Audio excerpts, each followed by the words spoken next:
Outstanding, outstanding. I'm Gunnery Sergeant Williams. I'm Director of Operations for Historical Outreach Programming. And after this wonderful demonstration we just saw by the Air Force and the manned dog team, we're going to talk a little bit more about practical technology. But we're going to drop back a few years and talk about technology that is now out of date, but at its time was extremely devastating. As I move forward to talk about it, I want you to keep in mind one thing. It has always been the Marine, soldier, or airman behind the trigger that gets the job done. And you realize how important this is to go over talk. Now again, we always think about warfare looking at weapons that will throw a lead slug down range. That's been in existence for several hundred years now. But long before that time, man was using another element as a primary combat weapon, and that was the use of fire. But technology has a tendency to constantly overlap itself. By the end of the Roman and Greek eras and like that, and the Byzantine eras, we found that fire technology had advanced beyond the use of fire as an offensive weapon. It wasn't until the beginning of World War I that technology and materials started catching up so fire could start being put in battle on the battlefield. First the French and then the Germans finally developed pressurized tanks that fire could now be put on the battlefield as a manned portable weapon.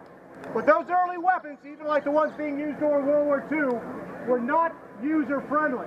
They were more of an intimidation device than anything else. The early flamethrowers had an effective range of about 20 to 30 feet. So needless to say, you had to get literally right on top of your enemy to do any serious damage. But most importantly, though, it was the first time for over 200 to 300 years that fire had shown up on the battlefield as an offensive weapon. So the intimidation factor was a big issue.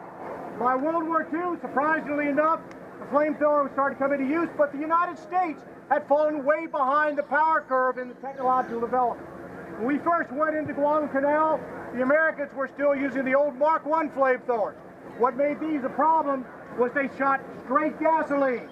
That means that the operator had to get within 20 to 30 yards of the target they were firing on, and because we're using straight gasoline, that means we had to keep constant flame impingement on target. It means the operator had to keep himself exposed. Now why? Because again, we were not trying to burn our target. Flamethrowers were designed as an offensive weapon, not as a direct fire usage weapon, but an incapacitating weapon. If you're looking at a position like a bunker or cave or some other place where you cannot gain direct access to your opponent, the flamethrower would then come in use. To stop and think about it, besides fuel, what does fire burn?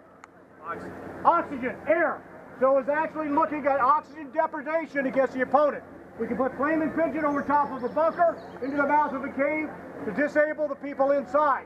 That will allow our grunts to be able to get up close enough to use a satchel charge, small arms grenade, whatever is necessary to take the position out.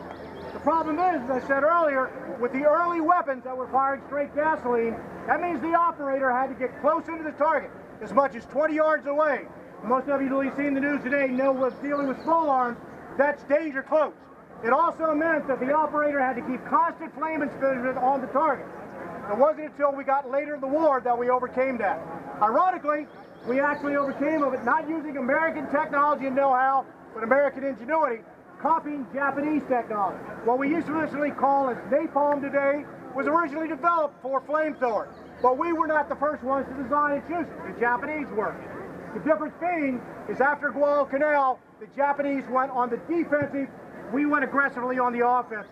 So although we copied their technology, it's how we became innovative with that technology and applied it to combat and made the difference. Now if you look at the innovator, like say Marine Frozen stand behind me is wearing a Mark II-2 flamethrower. These first came into the system in 1943, early 1944. The biggest innovation of these is the fact that we are now gelling the gasoline, and we'll talk about that in a minute. If you look in the front, this is the gun group. This is basically the working end of the unit. It has two trigger systems. One trigger actually releases the product, and you're operating at a nozzle pressure of over 300 pounds per square inch. That's going to be very, very important when we start talking about safety. The other is the ignition system. Originally there were chemical igniters used on this, just the same as you would have in a railroad flare. There would be a cylinder, just like you would have in a revolver, put in the upper gun group, and each time you pulled the trigger, that the cylinder would burn for about 12 seconds. Now, as we'll talk about a little bit later on, that continuous burning chemical igniter did have its detriments going into combat. Now, on the back of the unit, this was a container of it. You see here, you have two product tanks. Between the two, it carries 4.5 gallons of high-octane aviation gasoline, and in this case, like that, mixed with a gelling agent that increases the viscosity. In between it, you have a small pressure tank. And this operates just the same way as modern self-contained breathing apparatus that you'd see any firefighter using today. These has approximately 2,000 pounds square inch of compressed air in it. When we open it and charge the product tank, this goes through a pressure reducer, a pressure regulator, reducing the operating pressure down to 300 pounds per square inch. Now this whole unit, as you see here, and you notice my Marine's starting to get a little sag-kneed, and like that weighs 70 pounds. And this is not well distributed 70 pounds. And like that, it's 70 pounds of liquid. Imagine having to cross a sugar sand beach going up to an opponent. Now, as far as user-friendly of this weapon, start thinking about the Marine and the small unit leader that had to train these Marines, send them into combat. We started learning the effectiveness of these flamethrowers when we landed at Guadalcanal. The 1st Marine Division had a total of 40 flamethrowers under the control of the combat engineers. By the time we landed on the island of Iwo Jima, the divisions landed there, we were averaging 480 flamethrowers per division. And usually they were set up and brought ashore that any line rifleman could be sent back and use the flamethrower. Now after we get done, I will have a little anecdotal story talking about how much that impacted the individual. But as I said now, just to give you an idea, this is firing straight gasoline. We're not going to use gel gasoline. I don't think the range wants us to burn up our grass. So, but to give you an idea, just imagine yourself not only as being on the receiving end of this flamethrower, but also if you were the operator being shot at, we're trying to use it. Ready to go, Tom? Yep. Stand by. Charge you.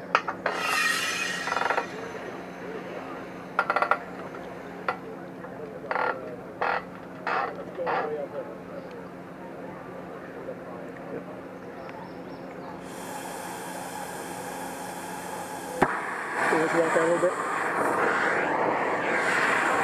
Set. There. Go with it. Get it higher. Again. Again. Again. Okay, you're done. Got it? Yep. How many people felt the heat?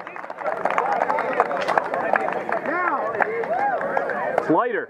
Physiology of the human element. Very spectacular to see this weapon demonstrated in a peacetime environment. But along with it, let's think about the soldiers and Marines that have to actually use these weapons in combat.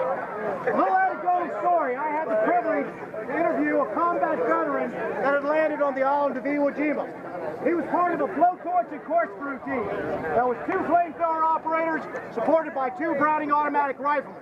Their job was to use the flamethrower and leapfrog to gain access to an enemy position to take out that bunker.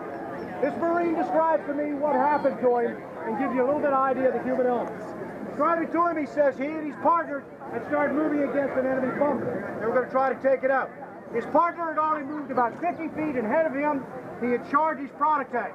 And contrary to what you see in the movies, a round goes into these tanks once they're charged. It's not going to explode right away. It's actually more devastating. Oftentimes the operator may not even know the round hits the tank. But something of basic physics. The round penetrates the product tank, it's under pressure. It's going to follow the course of least resistance. So what happens, the product starts coming out, it vaporizes, forming a vapor cloud, and all of a sudden we talk about that chemical igniter in the nozzle. You've already hit that chemical igniter, that becomes your ignition source. And before the operator even knows what's happened, he's engulfed in a ball of flame. That's exactly what happened to this Marine when he described it to me. His partner had already charged his tank, was moving against the target, his tanks were punctured, and all of a sudden he was engulfed in a ball of flame. This Marine described to me the fact he was petrified. He dropped to the ground and said he literally urinated himself right there. Rightly so.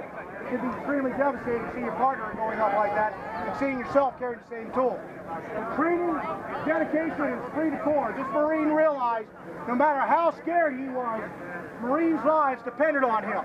He said he dropped the flamethrower, pulled off his legging laces, his belt, anything he could to make a rope to get that flamethrower as far away from his goods, but he continued to advance against the enemy. He drugged his flamethrower several hundred yards up to the target he's supposed to take it out, put it back on his back, took out the target, and saved quite a few Marines' lives that day.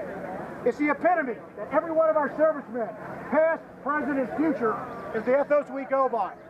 Its courage is nothing more than understanding the mission and overcoming your fear, exactly the way this Marine did. So as you can see, you can imagine, whether it's this technology, war dog technology, or even any of the type of small arms and smart weapons we're using today. If you can thank fellow veterans that are here, you can thank them for having what we have today. We can thank our future veterans, because it's that Marine, that soldier, that sailor, that airman behind the trigger. Their dedication, their loyalty, and their courage is what wins wars, not the technology do. Thank you very much, ladies and gentlemen.